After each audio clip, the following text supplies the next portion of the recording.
The rain tapped against my apartment window like impatient fingers, each droplet racing down the glass in jagged patterns. I stared at my phone screen, the blue light illuminating my face in the darkened room. My heart hammered against my ribs as I typed those two simple words. We're done. My finger hovered over the send button. 3 months of secret meetings, whispered promises, and a growing sense of suffocation had led to this moment. I closed my eyes, inhaled deeply, the scent of the chamomile tea I'd made to calm my nerves filling my nostrils, and pressed send. The message whooshed away, and immediately 3 dots appeared. He was typing already. Of course he was. Alessio Moretti never kept anyone waiting. His response came seconds later. You don't decide that. 4 words. No emotion. No question mark.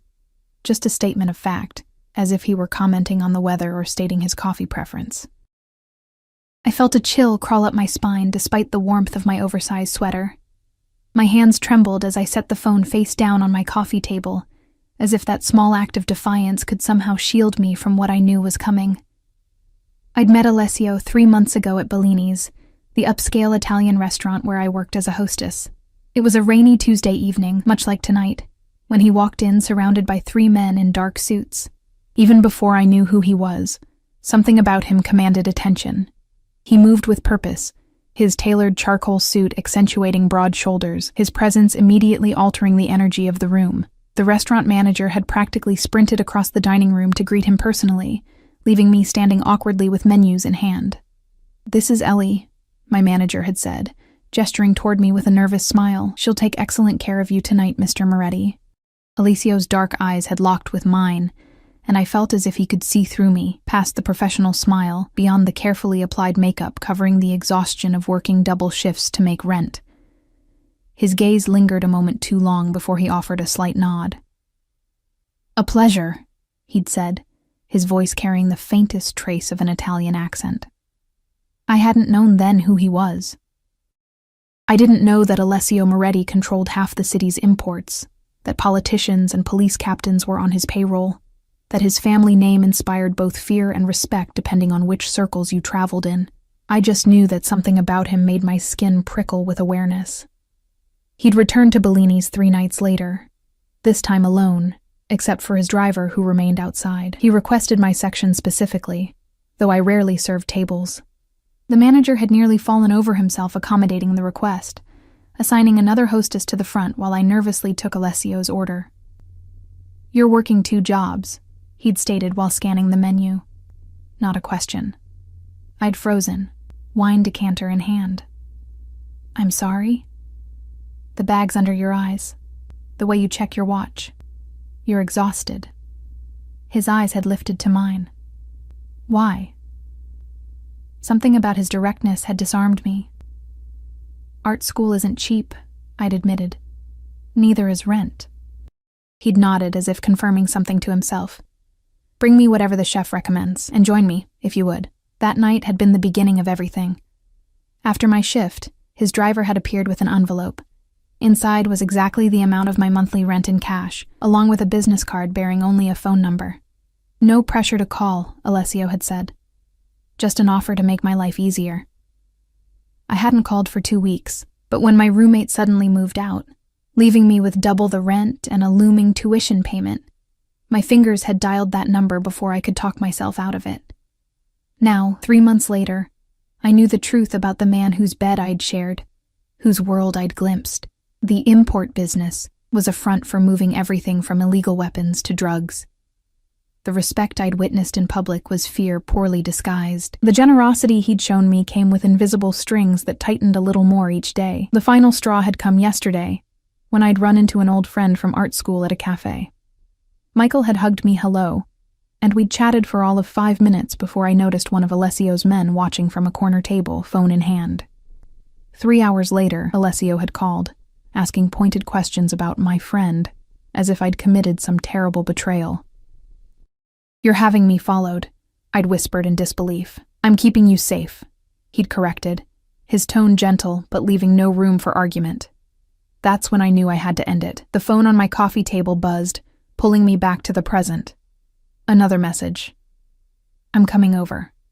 We'll discuss this in person. My heart rate doubled. I grabbed the phone, typing frantically. There's nothing to discuss. Please respect my decision. The response was immediate. You made a decision based on incomplete information. Open your door in 20 minutes. I threw the phone down as if it had burned me. 20 minutes. That's how long it would take his driver to bring him from his downtown penthouse to my modest apartment in the Arts District. I stood up, pacing the small living room, my sock-covered feet silent against the hardwood floors. What had I been thinking? You don't just break up with Alessio Moretti via text. You don't just break up with him at all. I caught my reflection in the hallway mirror. Pale face, dark blonde hair pulled into a messy bun, eyes wide with panic. I barely recognized myself. 3 months with Alessio had changed me in subtle ways. The designer clothes hanging in my closet next to my thrift store finds, the expensive perfume on my dresser, the way I now automatically scanned rooms for exits, cataloged faces, watched for threats, habits I'd picked up from him. My phone began to ring. His ringtone, Chopin's Nocturne in E-flat major. He'd programmed it himself, saying the piece reminded him of me, delicate but with unexpected depth. I let it ring out. It started again immediately. I silenced it, watching as Alessio flashed on the screen before fading to black. Then again and again. By the time I heard the distinctive purr of a luxury car engine outside my building, I had 20 missed calls and my resolve was crumbling. I peered through the blinds to see his black Mercedes idling at the curb, the driver opening the rear door. Alessio emerged, straightening his suit jacket, navy tonight, paired with a light blue shirt, no tie. Casual for him. He glanced up at my window, and even from the 3rd floor, I could feel the intensity of his gaze. I stepped back quickly, heart in my throat. My doorbell rang 3 minutes later. I stood frozen in the center of my living room, arms wrapped around myself. The bell rang again, followed by a soft knock. Ellie. His voice carried through the door, controlled and even. Open the door. I remained rooted to the spot. Eleanor Rose Sullivan. The use of my full name made me flinch. I know you're standing exactly 12 feet from this door. Open it, or Marco will. Marco, his driver, bodyguard, and the man who I'd once seen break someone's wrist for accidentally bumping into Alessio at a nightclub. I moved toward the door on trembling legs, unfastening the chain with clumsy fingers before turning the deadbolt. I opened the door just enough to see Alessio standing in the hallway, hands in his pockets, expression unreadable. No Marco in sight, though I knew he wouldn't be far. May I come in? Alessio asked, as if this were any normal visit, as if I hadn't just tried to end things between us. I stepped back wordlessly, opening the door wider. He entered my apartment with the same commanding presence he brought everywhere, immediately making my space feel smaller. I caught a hint of his cologne, sandalwood and something darker, spicier, as he passed. He surveyed the room, taking in the half-packed box of art supplies in the corner, the travel bag peeking out from my bedroom doorway. His jaw tightened almost imperceptibly. Going somewhere? He asked, voice dangerously soft. I was planning to stay with a friend for a few days, I replied, fighting to keep my voice steady. I need space. Space, he repeated, testing the word as if it were foreign to him. He turned to face me fully, dark eyes studying me with the same intensity he applied to everything that interested him. You think I'm suffocating you? It wasn't a question, but I answered anyway. You had me followed, Alessio. I had you protected, he corrected. There's a difference. Not to me. I wrapped my arms around myself, suddenly cold, despite the warmth of the apartment. Normal relationships don't work that way. A small smile curved his lips, though it didn't reach his eyes. When have I ever given you the impression that what we have is normal, Tesoro? He took a step toward me, and it took everything in me not to back away. I needed to stand my ground, to be strong. Just this once. You don't own me, I said quietly, looking directly into his eyes. Something darkened in his expression, a flash of something possessive and primal before his features smoothed once more. No, he asked, reaching out to tuck a stray lock of hair behind my ear. His fingers lingered against my cheek. Then why does it feel like you've carved out a place inside me that belongs only to you? Why does the thought of you walking away feel like someone is cutting out a vital organ? His words hit me like a physical blow. This was the danger of Alessio Moretti. Not his power or his connections, but the moments of raw vulnerability that made me forget who he was and what he was capable of. I can't do this, I whispered, stepping back from his touch. I can't be watching over my shoulder, wondering if your men are following me, if my friends are being investigated. I can't live like that. You think leaving changes anything? He asked, his voice gentle despite the steel underneath. You think I'll simply let you walk away? That I'll forget you exist? He closed the distance between us again, his hand coming up to cradle my face. You became mine the moment you called that number, Eleanor. Perhaps even before that, I felt tears welling in my eyes. Please don't do this. Do what? Fight for what's mine? His thumb brushed across my lower lip. You knew who I was, what I am. You came to me with open eyes. I didn't know everything, I countered, my voice barely audible. No, he agreed, something like regret flashing across his features. Not everything. The silence between us stretched, filled only by the sound of rain against the windows and my own uneven breathing. Alessio's hand dropped from my face, but his eyes never left mine. Dark, intense, searching for something I wasn't sure I wanted him to find. Sit down, he said finally, gesturing to my small couch. Please, he added, the words sounding foreign on his lips. I hesitated, then perched on the edge of the sofa, hands clasped tightly in my lap to hide their trembling. Alessio didn't sit beside me as I expected. Instead, he moved to the window, looking out at the rain-slicked street below, his back to me. The streetlight caught his profile, highlighting the sharp angle of his jaw, the slight tension in his shoulders beneath his perfectly tailored jacket. Do you know what happened today? He asked, still facing the window. Before I received your message? I shook my head before realizing he couldn't see me. No, I said quietly. The Donovan family tried to move into the East Harbor. He spoke conversationally, as if discussing a minor business inconvenience rather than what I knew was a territorial challenge from a rival organization. 3 of my men were hospitalized. 1 might not make it. A chill ran through me. This was the reality of his world. Violence hovering just beneath the surface of his carefully controlled exterior. A world I'd glimpsed, but never fully comprehended. I'm sorry, I said. Because what else could I say? But what does that have to do with us? With following me? He turned then, his expression grave. Everything is connected, Eleanor. The moment people realized you were important to me, you became a target. A weakness they could exploit. I never asked to be part of this, I whispered, and yet, here we are. He crossed the room in 3 long strides, sinking down beside me on the couch. His proximity sent electricity skittering across my skin despite my determination to remain unmoved. When I saw you with that man today. His name is Michael, I interrupted. He's an old friend from art school, nothing more. That isn't the point. Alessio's voice remained calm, but I caught the dangerous undercurrent. The point is that anyone close to you becomes a potential threat. To you, to me, to everything I've built. So I'm supposed to have no friends, no life outside of you? The words came out sharper than I intended. Months of growing frustration finally finding release. That's not protection, Alessio. That's a prison. Something flashed in his eyes, hurt, perhaps, before hardening into resolve. You think I enjoy this? Knowing that my enemies would not hesitate to hurt you to get to me? He ran a hand through his dark hair, a rare gesture of agitation. When my father was in charge, he kept my mother locked away in our estate outside the city. She couldn't leave without an armed escort, couldn't even go shopping without planning it a week in advance. His jaw tightened. I swore I would never do that to someone He stopped abruptly. To someone he what? Loved? Cared for? Owned?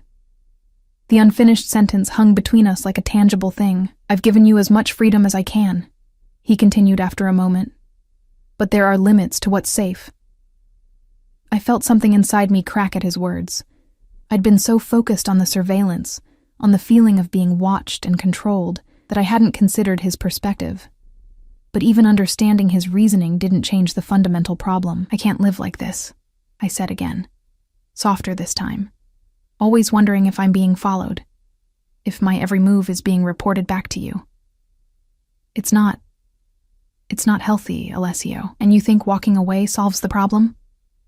He leaned closer, his scent enveloping me, expensive cologne and something uniquely him.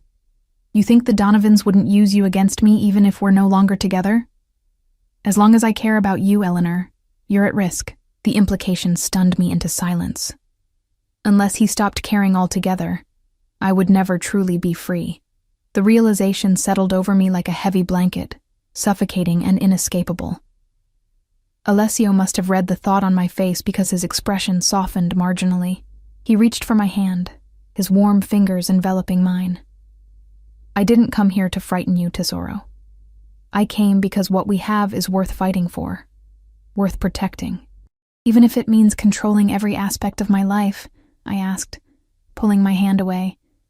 He sighed, a sound so weary it momentarily stripped away the powerful facade, revealing the man beneath. I've made mistakes in how I've handled this. I should have been more transparent about the security measures. It was as close to an admission of wrongdoing as I'd ever heard from him. Alessio Moretti didn't apologize. He fixed problems, eliminated obstacles, moved forward with unwavering certainty. Yet here he was, offering something that almost resembled remorse. I don't know what to do, I admitted, my voice small. I feel like I'm drowning, Alessio. His eyes searched mine, then let me help you breathe. Before I could respond, my phone buzzed on the coffee table. We both glanced at it. A text from Michael, asking if I wanted to meet for coffee tomorrow to discuss the alumni exhibition.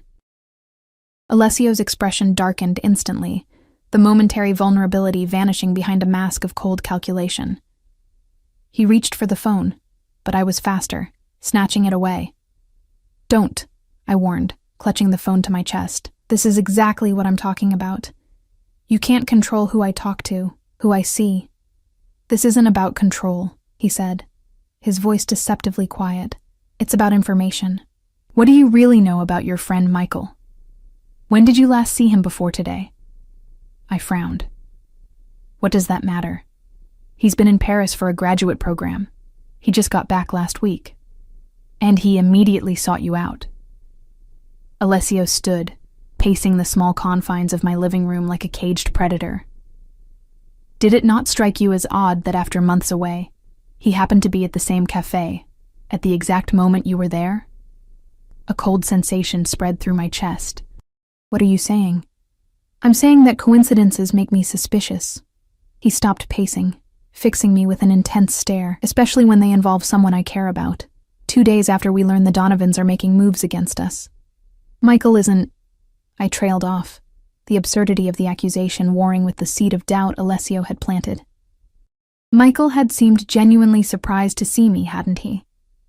But he had asked a lot of questions about my life, my new apartment, whether I was seeing anyone. You don't know that, Alessio said softly, but I intend to find out. No. I stood, facing him directly. You are not investigating my friends. That's exactly why I said we're done, Alessio. This needs to stop.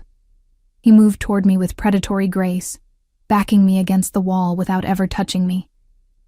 Nothing stops until I know you're safe, he said, his voice low and intense. Nothing. The heat of his body so close to mine sent conflicting signals through my system.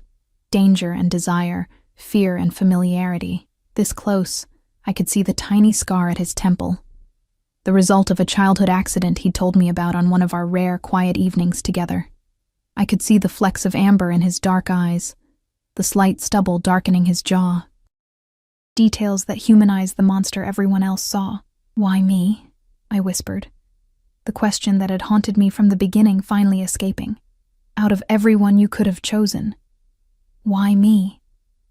Something vulnerable flickered across his face. Because you looked at me and saw a man, not a reputation. Because when you smile, it reaches your eyes. Because when I'm with you, the noise in my head quiets. His hand came up to cup my cheek, thumb brushing along my cheekbone. Because from the moment I saw you, I knew you were meant to be mine. The possessive declaration should have repelled me. Instead, It sent a traitorous warmth spiraling through me. 3 months of his attention, his protection, his intensity, had rewired something fundamental in me. "I need to know something," I said, fighting to maintain clarity despite his proximity. "The security, the surveillance. Would it ever stop? If we stayed together, would you ever trust me enough to let me live normally?" He was quiet for a long moment, his eyes never leaving mine. "The world I live in doesn't allow for normal, Eleanor. I can promise to include you in decisions, to explain the reasons behind the security measures. I can promise to try to give you as much freedom as possible without compromising your safety." His thumb traced the curve of my lower lip. "But I will never promise not to protect what's mine. I would burn this city to the ground before I let anyone hurt you." The terrifying part was that I believed him. Alessio Moretti didn't make idle threats or empty promises. "I need time," I said finally, stepping away from his touch. "Space to think, to decide if us, is something I can live with." His jaw tightened, but he nodded once. "How much time?" "I don't know," I admitted. "A few days, maybe a week." He studied me for a long moment. 3 days, he countered, as if negotiating a business deal. "Stay in your apartment where my men can watch the building. Don't contact this Michael or anyone else you're not absolutely certain about." He held up a hand when I started to protest. "Those are my conditions, Eleanor. 3 days of safety in exchange for space." I wanted to refuse, to tell him he had no right to set conditions on my freedom. But the mention of Michael had planted a seed of doubt I couldn't entirely dismiss. What if Alessio was right? What if someone was using my friends to get to me? To get to him? "Fine," I agreed reluctantly. 3 days. No contact with anyone suspicious, but your men stay outside the building, not in the hallway, not watching through windows. A slight smile curved his lips. "You've gotten better at negotiating." "I've had to," I replied, holding his gaze. He inclined his head in acknowledgement. 3 days. I'll have groceries delivered tomorrow. Anything you need."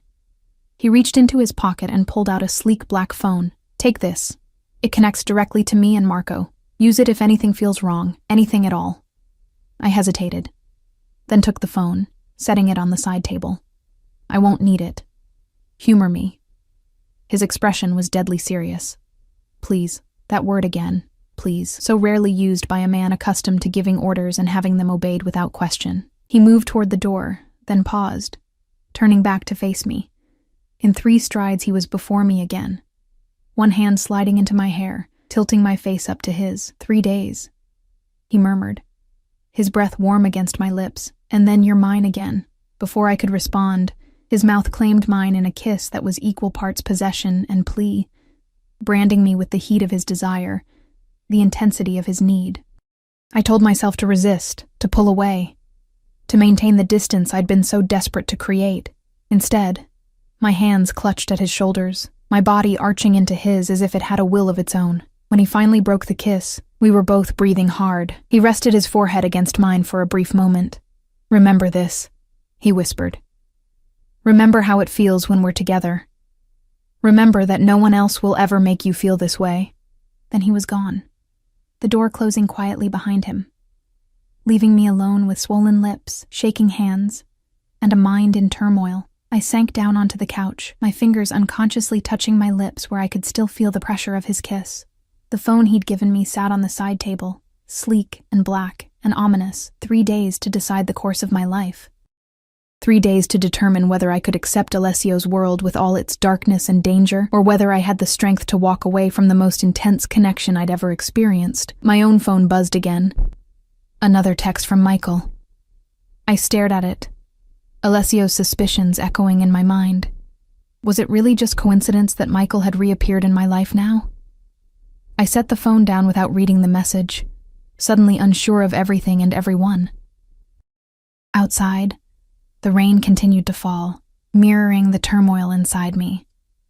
I curled into the corner of the couch, wrapping my arms around myself, feeling the phantom pressure of Alessio's hands, the lingering scent of his cologne, the echo of his words.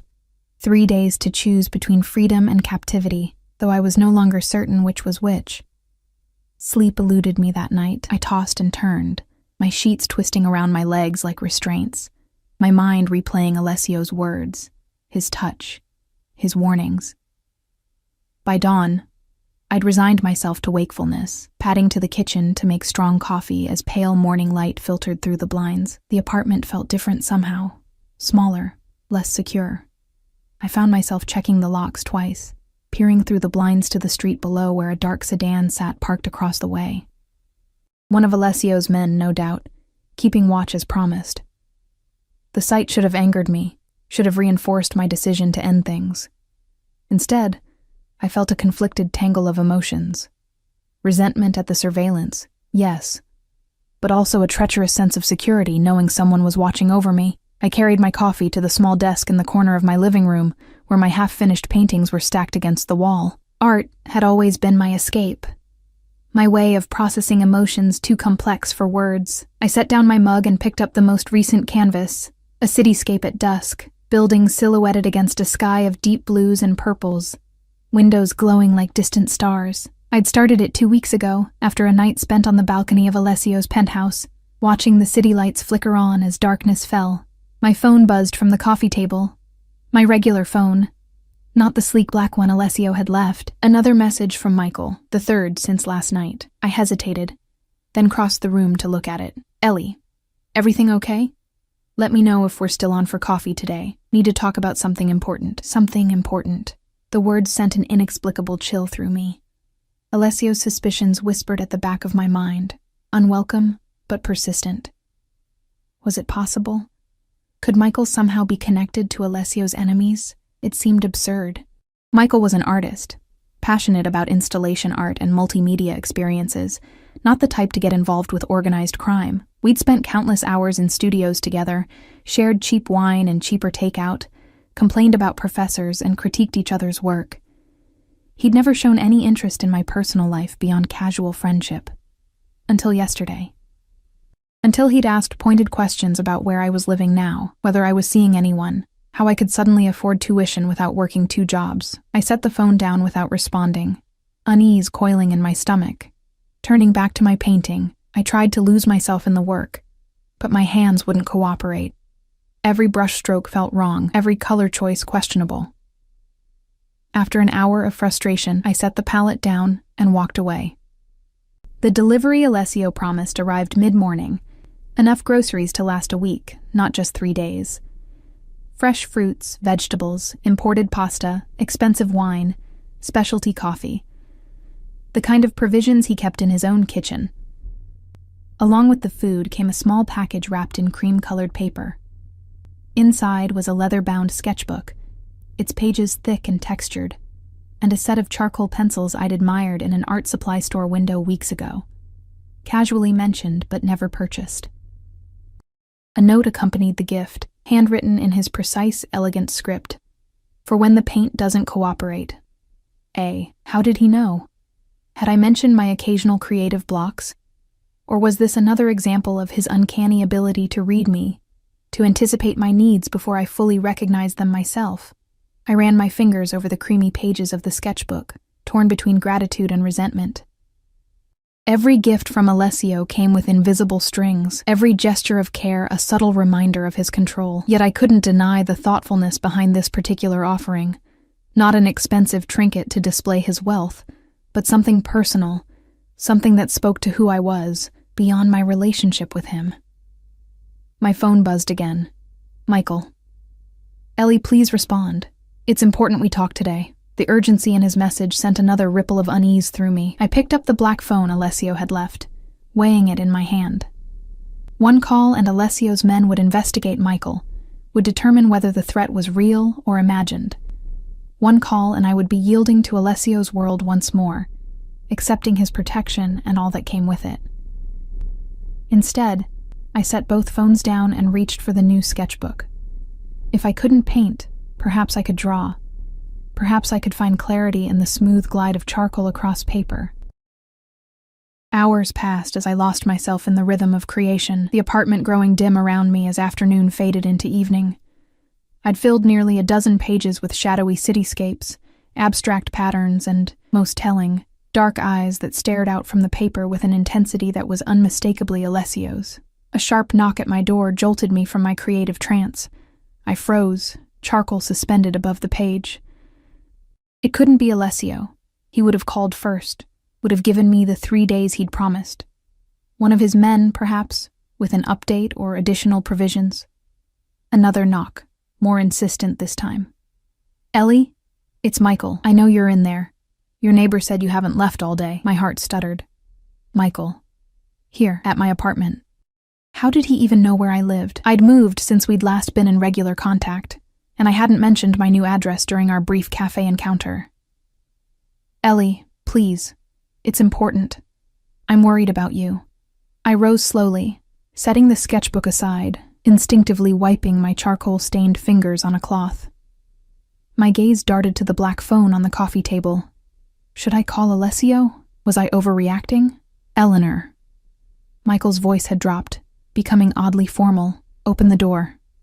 We need to talk about Alessio Moretti." Ice flooded my veins. There it was. Confirmation that this wasn't just a friendly visit, wasn't just about an alumni exhibition. Michael knew about Alessio, knew about us. I moved silently to the door, pressing my eye to the peephole. Michael stood in the hallway, hands in the pockets of his worn leather jacket, his usual disheveled artist appearance unchanged. But something in his posture seemed different, more alert, more purposeful than the laid-back friend I remembered. "I know you're there, Ellie," he called, softer now. "I'm trying to help you. You have no idea what kind of man he is, what he's capable of." But I did know. That was the problem. I knew exactly what Alessio was capable of, both the darkness and the unexpected moments of tenderness. I knew the violence that simmered beneath his controlled exterior, the ruthlessness with which he protected what was his. What I didn't know was who Michael really was, or why he was suddenly so concerned about my relationship. I reached for the black phone with trembling fingers, pressing the only number programmed into it. It connected instantly. "Eleanor." Alessio's voice, alert despite the late hour. "What's wrong?" "Michael's here," I whispered, moving away from the door. "At my apartment. He knows about you. About us." A beat of silence then. "Don't open the door. Marco is 2 minutes away. Stay on the line." Another knock, harder this time. "Eleanor, please. I'm with the FBI. We've been building a case against Moretti for months. You could be in danger." FBI. The claim hit me like a physical blow. I pressed the phone closer to my ear. "Alessio. He says he's FBI. He's lying." Alessio's voice was cold, controlled. "The FBI has no active investigation into my legitimate businesses. This is the Donovans, Eleanor, using your friend to get to you, to get to me." "How can you be sure?" I asked, my voice barely audible. "Because I own half the FBI field office in this city," he replied matter-of-factly. "If there were an investigation, I would know." The casual admission of corruption should have horrified me. Instead, it merely confirmed what I'd already suspected about the extent of Alessio's influence. "Eleanor, listen to me." Michael's voice again, urgent through the door. "Whatever he's told you, it's not the whole truth. He's dangerous. People who cross him disappear." I knew that too. Had seen glimpses of the ruthlessness behind Alessio's carefully maintained facade. Had heard whispered conversations cut short when I entered rooms. Seen the deference tinged with fear in the eyes of those who worked for him. "Marco is pulling up now," Alessio said in my ear. "Stay away from the door, Tesoro." A moment later, I heard heavy footsteps in the hallway, followed by Michael's startled exclamation and the sound of a brief scuffle. Then silence. "It's clear," came Marco's deep voice through the door. "Ms. Sullivan, please open up." I hesitated, then moved to unlock the door, keeping the phone pressed to my ear. "Alessio?" "It's safe," he confirmed. "Let Marco bring you to me." I opened the door to find Marco standing alone in the hallway, his imposing frame blocking my view of whatever had happened to Michael. The bodyguard's expression was impassive, as always, but I noticed a fresh scrape across his knuckles. "Where is he?" I asked, my voice shaking. "Being taken care of," Marco replied, his tone revealing nothing. "Mr. Moretti wants you brought to the penthouse immediately." The penthouse. Alessio's fortress in the sky, with its bullet-resistant windows, private elevator, and security system that would put most government buildings to shame. Once there, I would be completely in his world, under his protection and his control. "I need to pack some things," I said, stalling. Marco nodded once. 5 minutes. I returned to the apartment, moving on autopilot as I gathered clothes, toiletries, my sketchbook. The phone was still connected to Alessio's line. "Are you there?" I asked softly. "Always," came his immediate response. "You did the right thing calling me, Eleanor." "What's going to happen to Michael?" A pause. "That depends on what we learn from him." The implication sent a chill through me. "Don't hurt him, Alessio. Please. Whatever he's involved in, he was my friend once." "Your safety is my priority," he replied, neatly sidestepping the request. "We'll discuss everything when you arrive." 20 minutes later, I was in the back of Alessio's Mercedes, speeding through the rain-slicked streets toward downtown. Marco drove in silence, his eyes constantly checking mirrors, scanning for threats. I clutched my bag on my lap, the events of the evening playing on repeat in my mind. FBI or Donovan's? Was Michael telling the truth about an investigation, or was he working for Alessio's enemies? And if he was FBI, what did that mean for Alessio? For us? The car pulled into the private underground garage of Alessio's building, stopping near a private elevator that required both a key card and fingerprint recognition. Marco escorted me inside, standing like a statue as we ascended to the penthouse level. The doors opened directly into Alessio's foyer, revealing gleaming marble floors and soft indirect lighting, and there he was, waiting for me, still in his business attire despite the late hour, his expression a careful mask of control with only the tightness around his eyes betraying his concern. "Thank you, Marco," he said, not taking his eyes off me. "Ensure we're not disturbed." The bodyguard nodded and retreated into the elevator, leaving us alone. For a moment, neither of us moved. Then Alessio crossed the space between us in 4 long strides, his hands coming up to frame my face as his eyes searched mine. "Are you hurt?" he asked, thumbs brushing my cheekbones. I shook my head. "No, just confused. Scared." His jaw tightened. "You're safe now." Safe. There was that word again. Safety at the price of freedom, protection that came with golden chains. "What's happening, Alessio?" I asked, stepping back from his touch. "Who is Michael really working for?" He studied me for a long moment, as if deciding how much to tell me. "Come," he said finally, gesturing toward the living room with its wall of windows overlooking the city. "You should sit down." I followed him into the familiar space, noting the glass of whiskey on the side table, the open laptop on the coffee table. He'd been working when I called. Now he guided me to the sofa, sitting close enough that I could feel the heat of him, but not touching. "Michael Andrews is not who you think he is," he began, his voice measured. "He never went to Paris. He's been in federal custody for the past 6 months, cooperating with an investigation into the Donovan family." My breath caught. "He's really FBI?" "No." Alessio's eyes were hard. "He's a confidential informant, a former associate of the Donovans who got caught moving product across state lines. He made a deal to avoid prison." "But why would he come after me? Why claim to be FBI?" Alessio's hand found mine, his fingers warm and steady as they entwined with mine. "Because the Donovans know about you, Tesoro. They know you're my weakness, and they're desperate enough to use anyone and anything to get to me." My weakness. The words echoed in my mind, confirming what I'd feared all along. That my connection to Alessio had made me a target, had put me in danger simply by association. "What will happen to him?" I asked again, unable to keep the tremor from my voice. Alessio's thumb traced circles on the back of my hand, his touch incongruously gentle given the subject matter. "He'll be questioned. Once we confirm his connection to the Donovans, he'll be discouraged from pursuing this particular avenue." "Discouraged," I repeated, the euphemism hanging heavy between us. "I won't lie to you, Eleanor. Not anymore." His dark eyes held mine, unflinching. "There are aspects of my business that aren't beautiful, decisions I make that would disturb you. But everything I do is to protect what's mine. My family, my territory. His hand tightened on mine. You. The raw honesty in his voice stripped away my defenses. This was Alessio without the mask, without the careful control he maintained for the rest of the world. This was the man only I got to see. I was going to leave, I whispered, the admission spilling from me before I could stop it. Before Michael showed up, I'd already decided I couldn't live in your world, couldn't handle the surveillance, the control, the constant fear. Pain flashed across his features, quickly suppressed. And now? I looked down at our joined hands, at how small mine looked enveloped in his. Now I don't know what to think.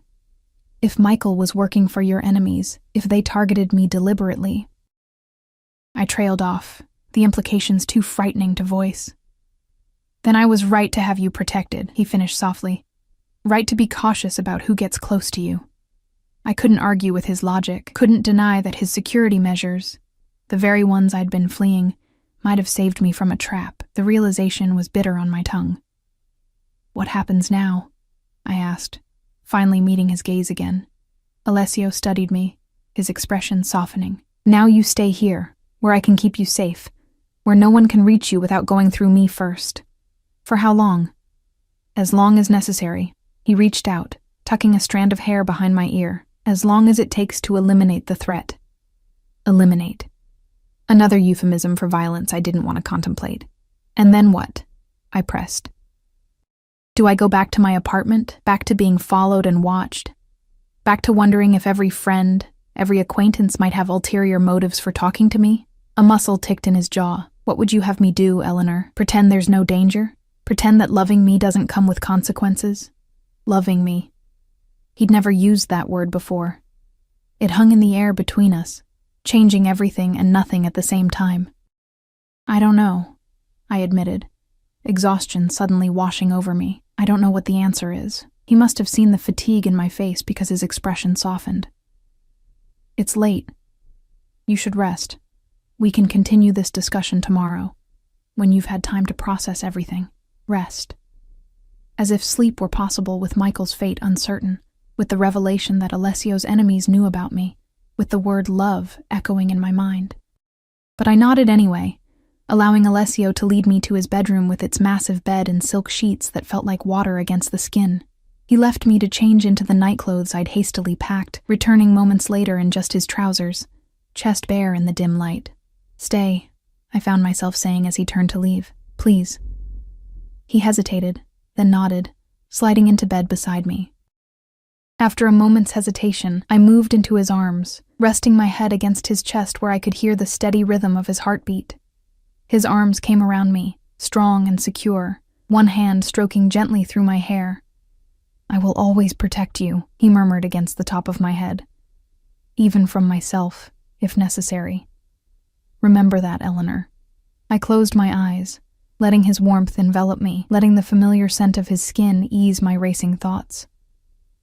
In that moment, cradled against Alessio Moretti's chest, I felt safer than I had in days, and more trapped than ever before.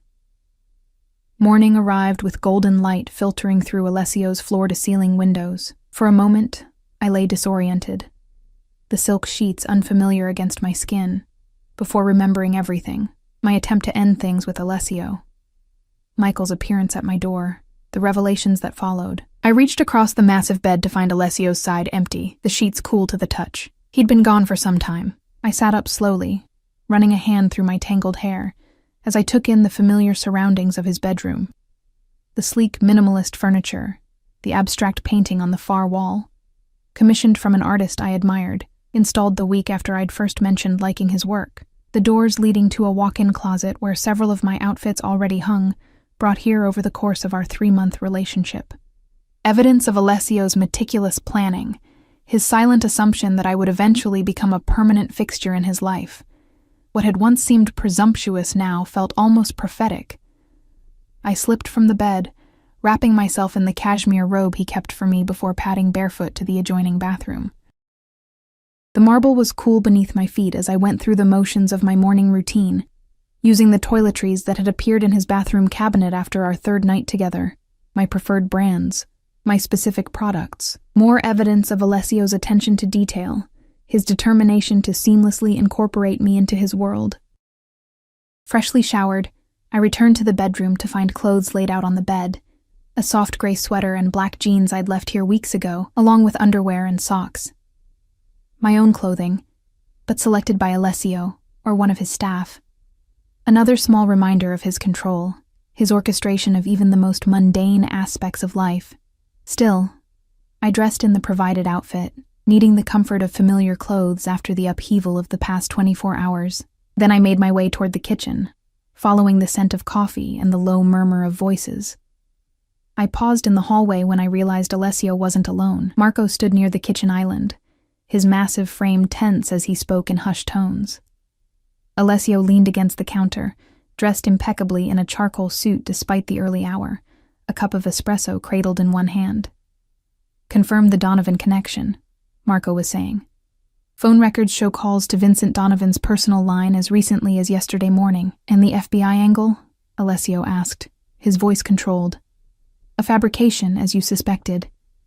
Andrews has no connection to any federal agency.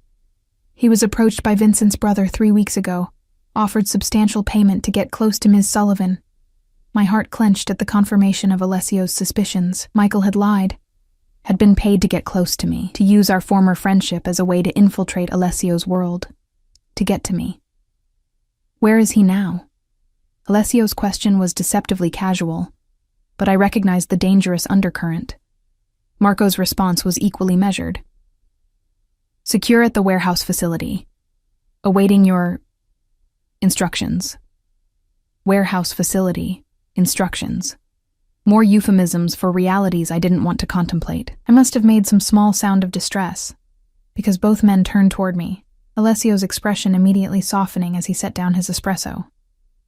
"Eleanor," he said, moving toward me, "you should still be resting. Is it true?" I asked, ignoring his concern. "About Michael?" Alessio exchanged a glance with Marco, who nodded once and silently exited through a side door, leaving us alone in the kitchen. "Yes," Alessio confirmed, taking my hands in his. "Everything we suspected and more. He was specifically targeted by the Donovans because of your past connection. They've been watching you for weeks, planning the approach.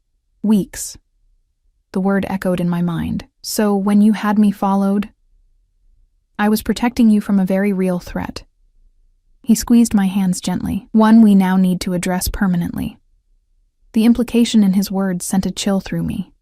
"What are you going to do to him?" Alessio's dark eyes studied me. "What would you have me do, Eleanor? Release him so he can report back to the Donovans? So they can try again, perhaps with someone else from your past?" "You could just warn him off," I suggested, knowing even as I said it how naive it sounded. A small, sad smile curved Alessio's lips. "This isn't a movie, Tesoro. Men like Michael, men who betray their friends for money, don't simply walk away when threatened, and the Donovans won't stop until they've exploited any weakness they can find." "Any weakness," I repeated softly. "Me. You mean me?" He cupped my face in his hands, his touch gentle despite the hardness in his eyes. "You are not a weakness, Eleanor. You are what I fight for, what I would kill for." He paused, his gaze intensifying. "What I would die for." The declaration hung in the air between us, both romantic and terrifying in its implications. This was the reality of loving Alessio Moretti. Passion intertwined with danger, tenderness shadowed by violence. "I can't be responsible for what happens to Michael," I whispered, tears pricking at my eyes. "I can't have that on my conscience." Alessio studied me for a long moment, his thumb brushing away a tear that had escaped down my cheek. "What if there was another way? A solution that neutralizes the threat without the outcome you fear?" Hope flickered within me. "What kind of solution?" "Information is power, Eleanor. The Donovans used your friend to get to you, but we can turn that connection back on them." His voice was calm, reasonable. "Michael knows who contacted him, what they planned, what information they wanted. With the right persuasion, he can become our asset instead of theirs." "You mean torture him until he agrees to spy for you instead?" I translated, pulling away from his touch. Alessio's expression hardened.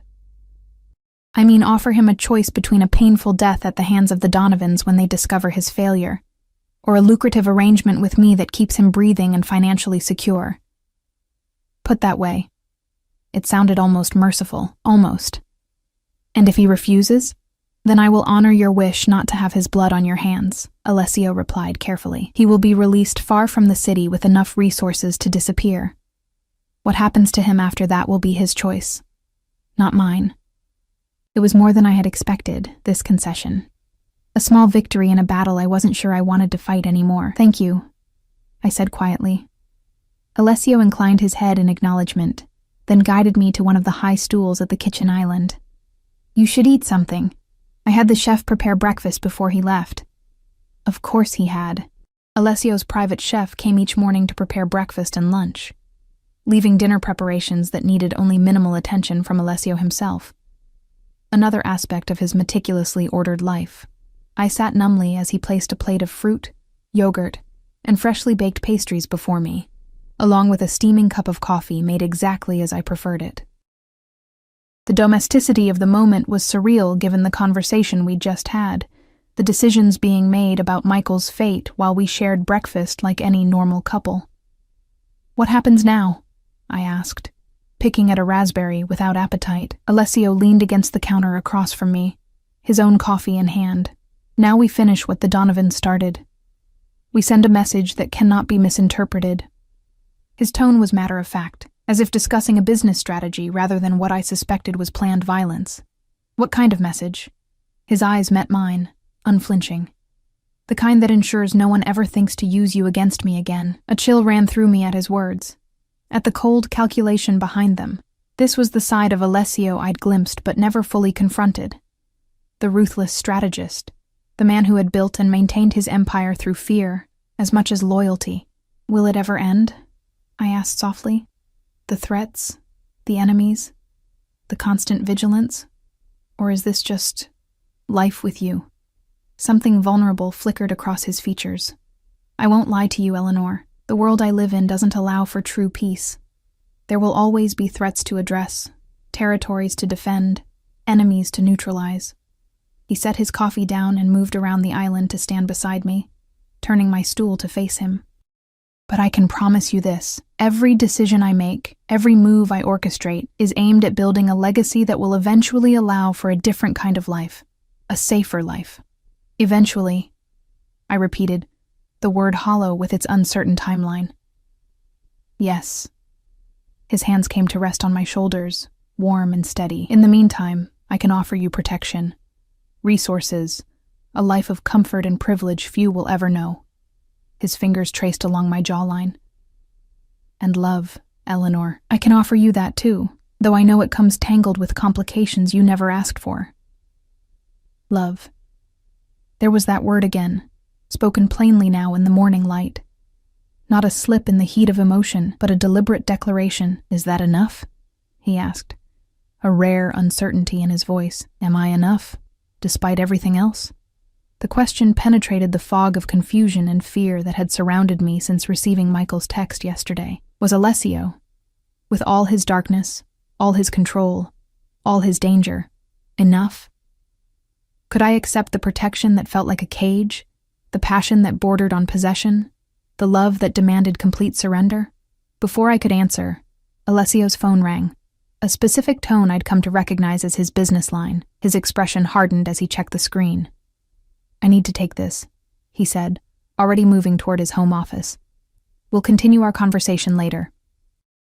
I nodded, watching him stride away, back straight, shoulders set, transforming before my eyes from the man who'd just declared his love into the formidable Alessio Moretti that the rest of the world knew and feared. Left alone in the kitchen, I pushed my barely touched breakfast away and moved to the wall of windows overlooking the city. From this height, everything looked small, manageable, distant. Cars moved like toys along the streets, people like ants on the sidewalks, all of them oblivious to the decisions being made in this penthouse, decisions that could alter or end lives. My phone, my regular phone, not Alessio's secure one, chimed from the bedroom where I'd left it in my bag. I retrieved it to find a message from an unknown number. Eleanor, It's Michael. They're letting me contact you once. Whatever Moretti's told you, he's worse than you know. The FBI really is building a case. Get out while you can. Delete this message. My hands shook as I stared at the screen. Michael had access to a phone? Was this a trick orchestrated by Alessio to test my loyalty? Or was Michael telling the truth after all? I heard Alessio's voice from his office, the tone sharp with authority as he issued instructions to someone on the other end of the line. The familiar sound grounded me, reminded me of who he was, what he was capable of. Marco had confirmed Michael's connection to the Donovans. Phone records had shown calls to Vincent Donovan himself. Those were facts, not Alessio's interpretations or suspicions. And yet, I moved silently to the doorway of Alessio's office, watching as he paced before the windows, phone to his ear. I want the shipment secured by tonight, he was saying. Double the usual security. The Donovans will be looking to retaliate after we send our message. My presence must have registered because he turned, his eyes finding mine. Something in my expression must have alerted him because he immediately ended the call. What's wrong? He asked, crossing to me in 3 long strides. I held out my phone, showing him Michael's message. His expression darkened as he read it, jaw tightening, eyes narrowing. Clever, he said finally, voice dangerously soft. Using your compassion against you. Your tendency to see the best in people, even when they've betrayed you. Is he wrong? I asked, needing to hear Alessio's answer. About the FBI building a case? Alessio's dark eyes studied me, calculating, assessing. No, he said finally. He's not entirely wrong about that. The admission stunned me. I said there was no active investigation into my legitimate businesses. He corrected. That was true. What I didn't mention was the ongoing attempt to build a RICO case against several organizations in the city, including mine. His expression remained unreadable. It's a cyclical process, Eleanor. Every few years, an ambitious prosecutor or agent tries to make a name for themselves by targeting families like mine. They rarely succeed. Because you own half the FBI field office, I quoted his words from yesterday back to him. A small, cold smile curved his lips. Among other reasons. I shook my head, trying to process this new information. So Michael could be working with the FBI? No. Alessio's voice was firm. That part is a lie. His connection to the Donovans is confirmed, indisputable. What he's doing now is trying to drive a wedge between us, to make you doubt me, to get you to leave the safety of my protection.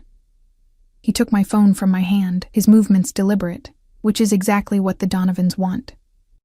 I don't know what to believe anymore, I admitted, suddenly exhausted by the layers of deception, the competing narratives, the uncertainty of where truth ended and manipulation began. Alessio's expression softened as he set my phone aside and took both my hands in his.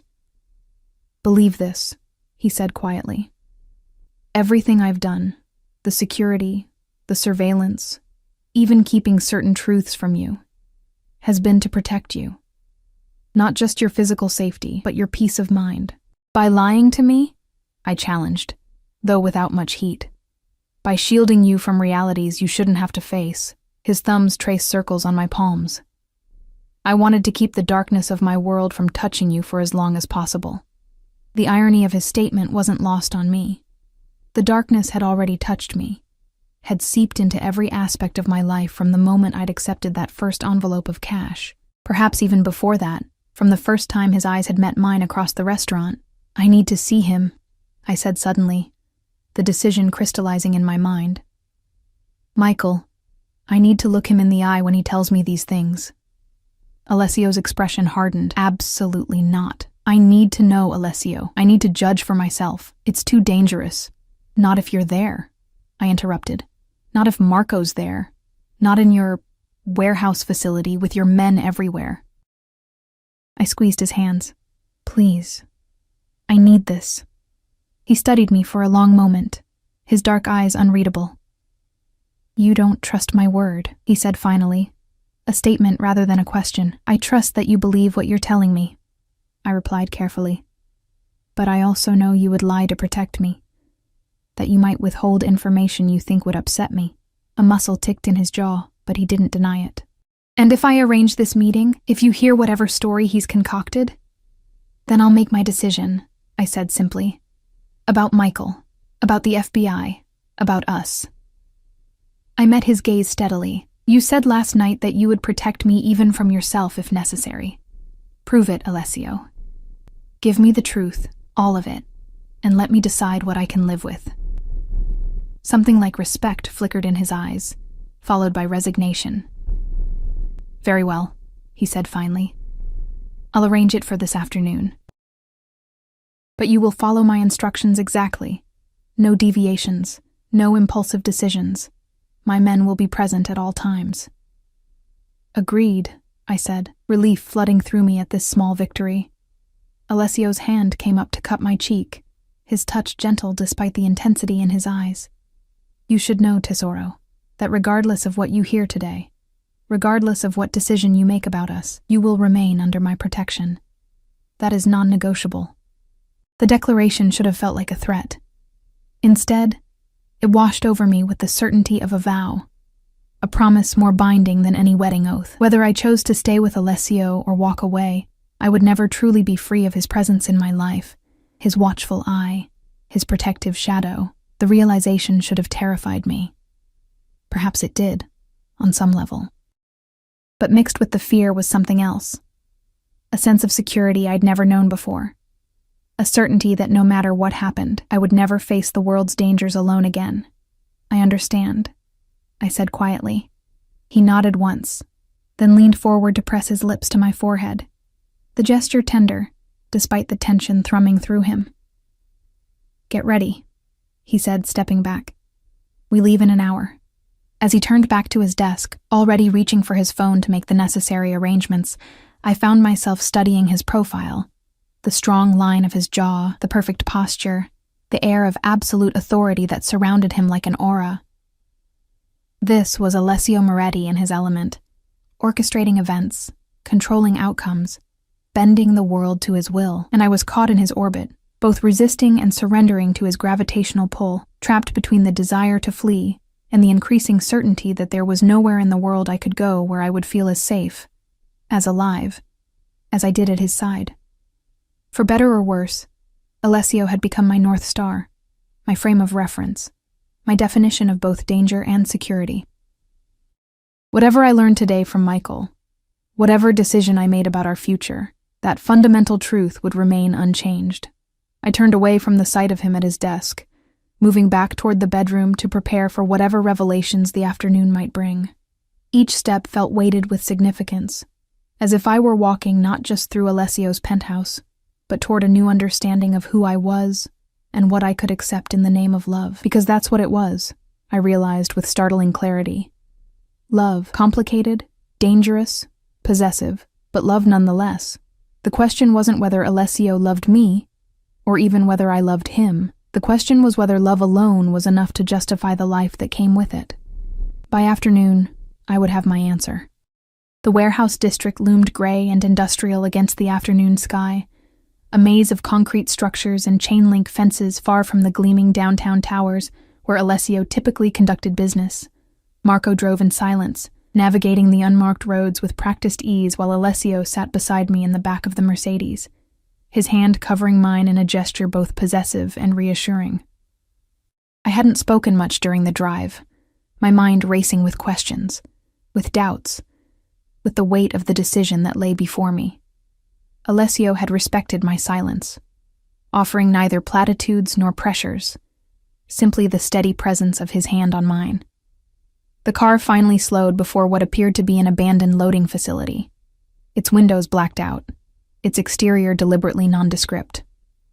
Two men in dark suits appeared from nowhere as Marco pulled to a stop, moving into position as Alessio's door was opened. "Stay close to me," Alessio murmured as he helped me from the car, his hand immediately finding the small of my back. "Remember what we discussed?" I nodded, recalling his precise instructions. Stay within arm's reach at all times. Speak only to Michael. Ask whatever questions I needed answered, but reveal nothing of my own thoughts or feelings. Simple rules designed to protect me while allowing the confrontation I'd requested. We entered the building through a heavy metal door, passing through a security checkpoint where 2 more of Alessio's men stood guard. The interior was surprisingly modern compared to the decaying exterior. Polished concrete floors, bright LED lighting, a series of offices with glass walls that had been deliberately frosted to obscure their contents. Alessio guided me through a maze of corridors until we reached a room at the far end of the building. Another of his men stood outside, nodding respectfully as we approached. "Is he ready?" Alessio asked, his voice betraying none of the tension I could feel in his body. "Yes, sir, as you instructed." Alessio turned to me, his dark eyes searching mine. "Last chance to change your mind, Eleanor. You don't need to do this." "I do," I replied softly. "I need to know the truth." Something like resignation flickered across his features before his expression smoothed into the impassive mask he presented to the world. He nodded to the guard, who unlocked the door and stepped aside. The room beyond was simple: a table, 2 chairs on one side, one on the other. And there, seated alone, was Michael. He looked haggard, a day's growth of beard darkening his jaw, dark circles shadowing his eyes. But he was unharmed, at least as far as I could tell, wearing the same clothes he'd had on yesterday when he'd appeared at my door. His eyes widened when he saw me, relief washing over his features.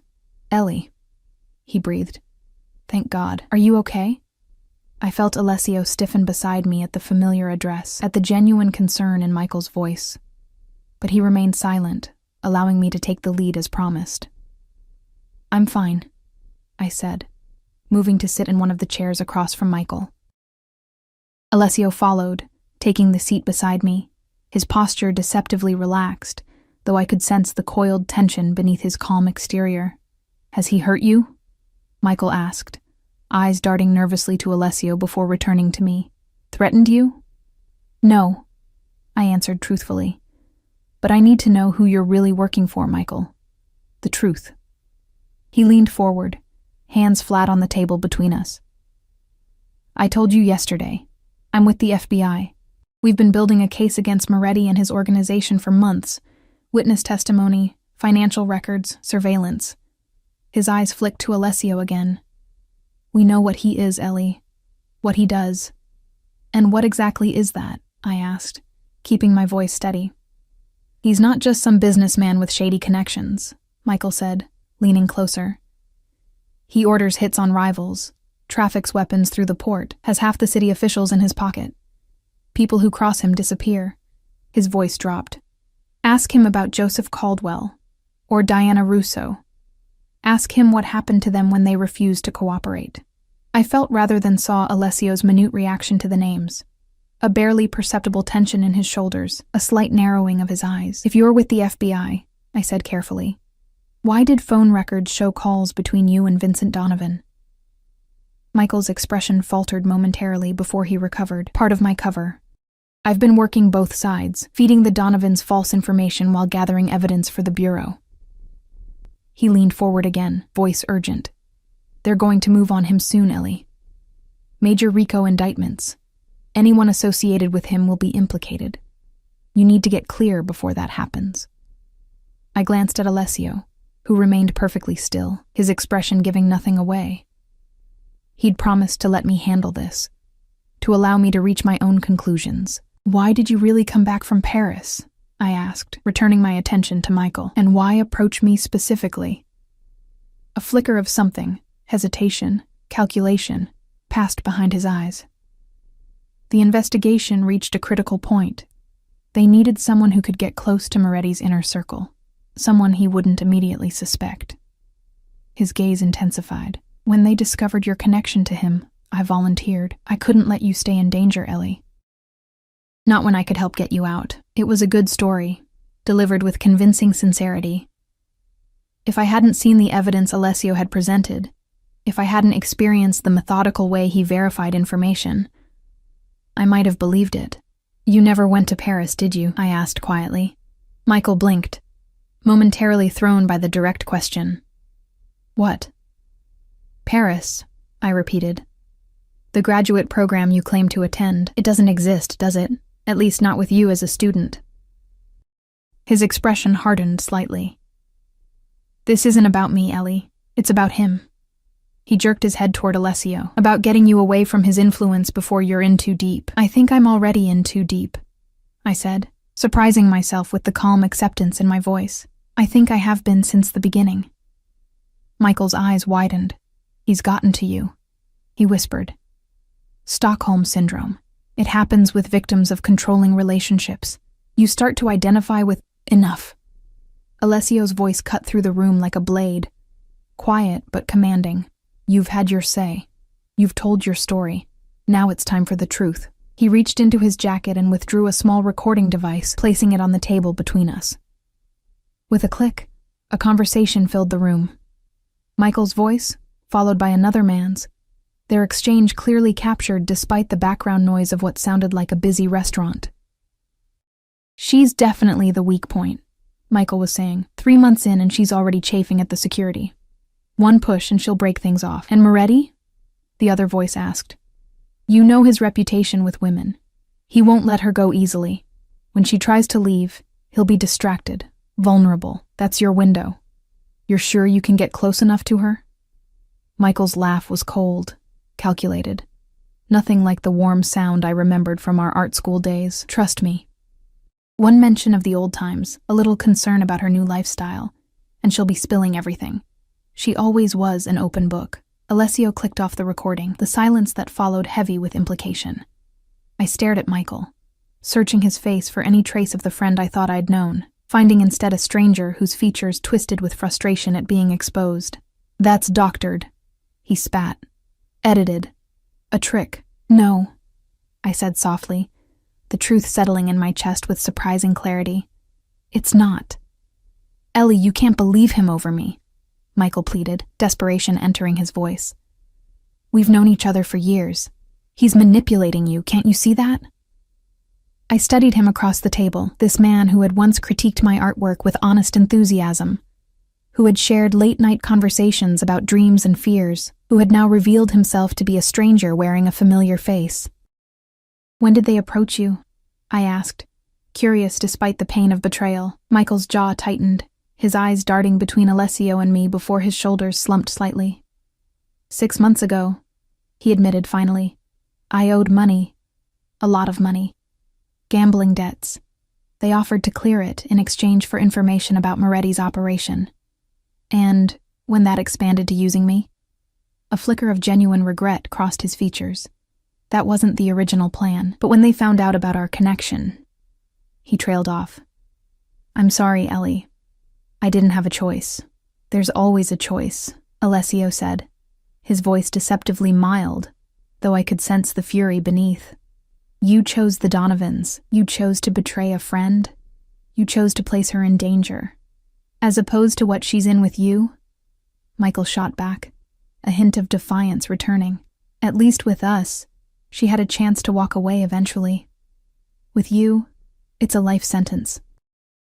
I felt Alessio tense beside me, saw his hand curl into a fist on his thigh beneath the table. But when he spoke, his voice remained controlled. Eleanor makes her own choices.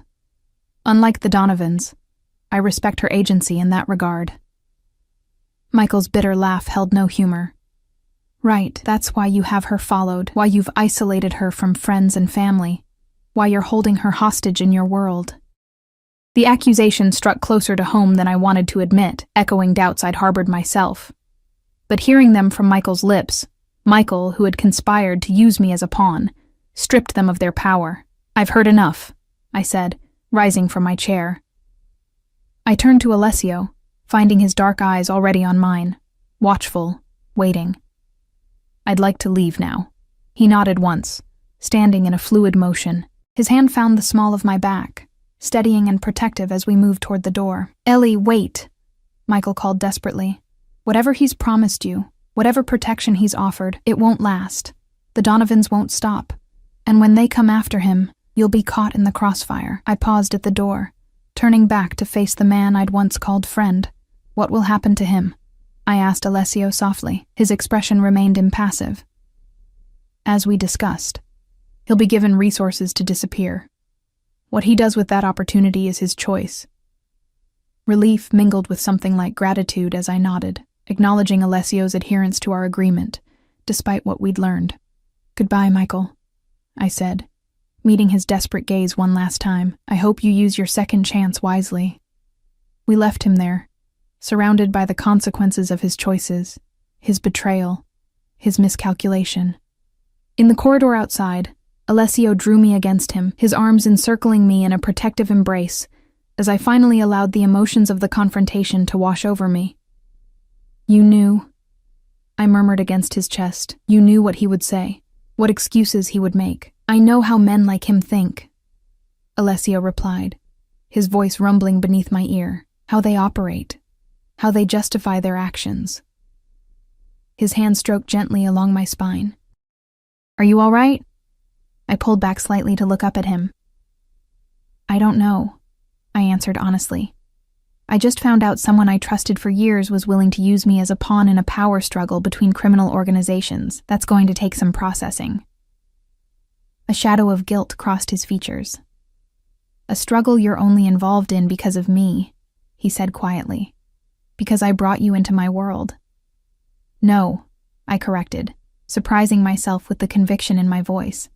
Because I chose to enter it, because I called that number, because I accepted what you offered, knowing, or at least suspecting, what it might mean. His eyes searched mine, looking for doubt, for hesitation. And now? Knowing everything you know, seeing the reality of the dangers, the enemies, the complications that come with being mine. What do you choose now, Eleanor? It was the question that had haunted me since I'd texted those 2 words. We're done. What felt like a lifetime ago. The question I'd been avoiding even as events had pulled me deeper into Alessio's world, his protection, his possession. I choose, I began, then paused, gathering my thoughts, my courage. I choose to stay, not because I'm trapped, not because I have no other options, but because despite everything, the control, the danger, the darkness, there's something between us worth fighting for. Relief washed over his features, softening the hard lines of his face.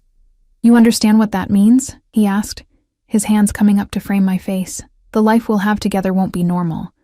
There will always be threats, always be precautions. I know, I said simply. But there will also be this. I placed my hand over his heart, feeling its strong, steady beat beneath my palm.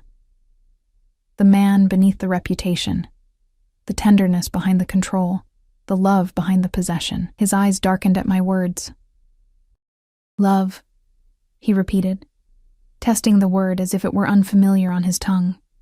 Yes, that's what this is, isn't it? This need to protect you, to keep you safe, to burn the world if necessary to ensure no harm comes to you. His thumb traced the curve of my lower lip. I've never said those words to anyone before. You don't have to say them now, I assured him. I can feel them in everything you do. But Alessio Moretti had never been a man to leave important matters unspoken. His gaze intensified as he leaned closer. I love you, Eleanor Sullivan. With everything I am, everything I have, everything I will ever be. The declaration washed over me like a wave, powerful and overwhelming in its simplicity, its finality. This wasn't just a confession of feeling, but a vow as binding and irrevocable as any ever spoken.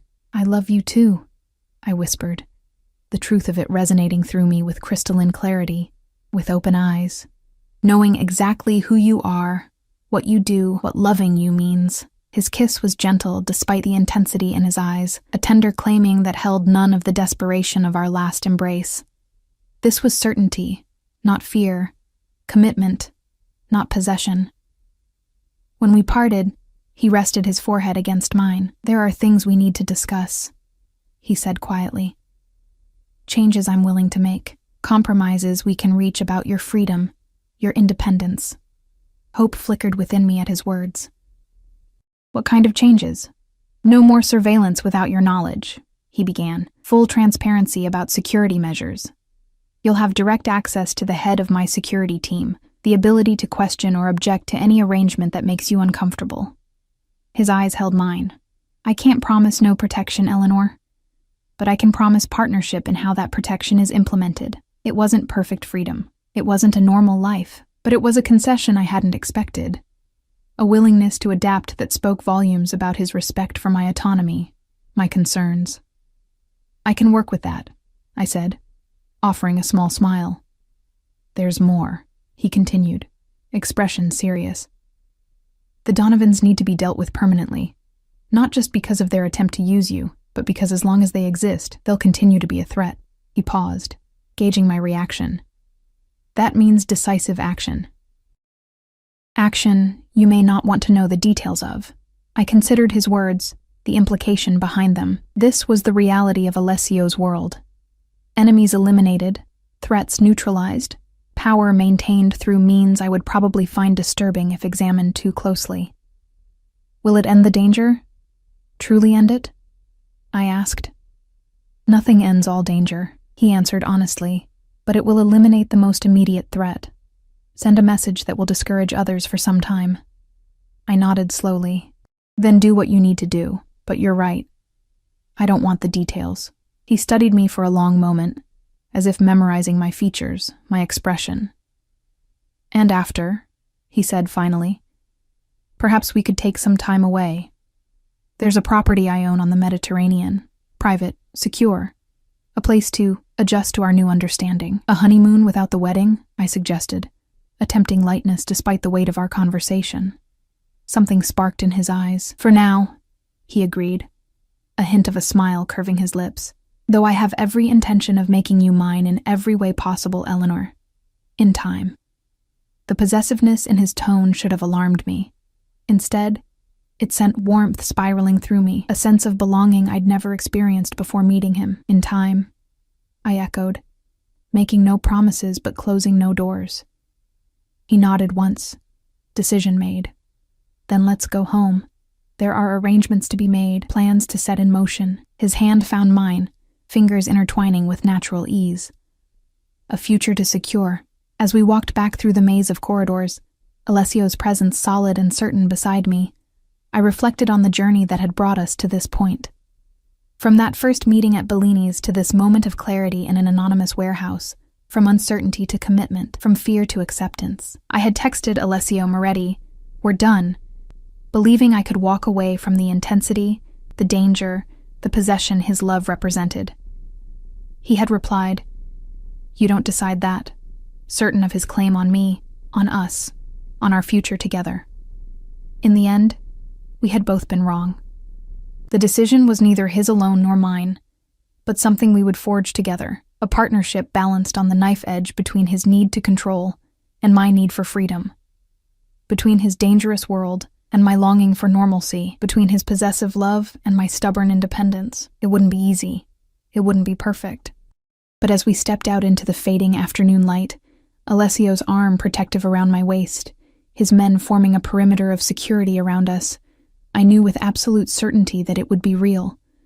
Complicated, dangerous, intense, but real. And for now, for us, that was enough. 3 days ago, I had tried to end something I didn't fully understand.